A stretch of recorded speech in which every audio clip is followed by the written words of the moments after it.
And I just got to tell you, before I get started, that no animals will be harmed or injured during this reenactment that I'm about to do. Now, I had a little pet chipmunk when I was 9, and I named it Chicker.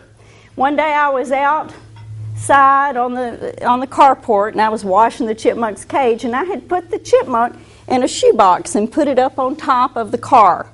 Now, I was over there scrubbing the cage, and I heard this pop, pop, pop, and I looked over, and that chipmunk was jumping up and down, and that shoebox lid was going further and further off, and all of a sudden that chipmunk dove out of that box, and he took off for freedom. Well, as luck would have it, my daddy was washing his car on the driveway, and I started screaming at him, "Daddy, Daddy, my chipmunk, get my chipmunk." Well, I want you to know, this was before laser was even invented, but it was like Daddy had laser eyes, and he sighted in on that chipmunk, and he took off, and he was after that chipmunk, and that chipmunk was running across the yard, and Daddy was, well, he wasn't right behind him because this was before the 1970s when Daddy lost all of his weight and got in shape. So you had about 225 pounds of man chasing 5 ounces of lickety-split lightning fast chipmunk. And that chipmunk would run up the tree. Dad would get right there and he'd jump down and he'd take off the next one. Well, fortunately for both of us, our next door neighbors had louvered windows. I don't know if y'all have ever seen those. They kind of wind out so they open up on the outside. That little chipmunk ran up their wall and got in between those louvered windows and hung herself on the screen. Daddy was able to reach in and grab that chipmunk. I was so excited, but right then's when all the excitement really began, because that chipmunk sunk her 2 front teeth through the fleshy part of my daddy's thumb.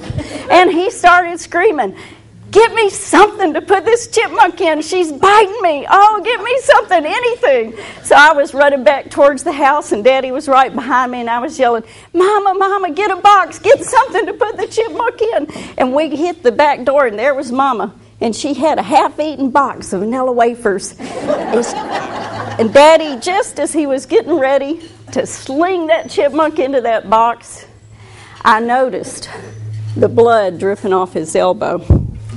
But more than that, I noticed that even if that chipmunk had pulled her 2 front teeth out of his thumb, she could not have gotten away because Daddy had a firm grip on that chipmunk.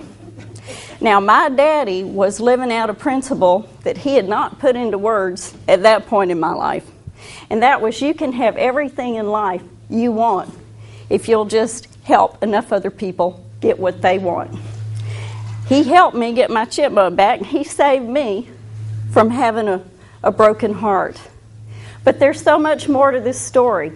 And this has to do with your purpose and taking that next step.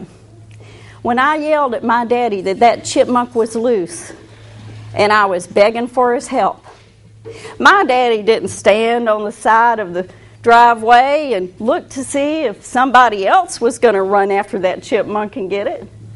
Nope, he didn't size up how big the trees were, or if he might need to call the fire department in case the chipmunk got clear to the top of one of them, or if he needed any extra special help. Nope, he didn't size it up for a second, because if he had, do you think a 225-pound man could have caught a 5-ounce chipmunk? As a matter of fact, if he'd thought at all for even a second before he took action, do you think he would have caught it? Has anybody in here ever seen a chipmunk? Watched it run around? And if you've ever seen one, you know my father started out to do the impossible. But he didn't consider failure. He just knew he had to try. And as long as we're trying, we're going to get better results than if we don't take that very first step.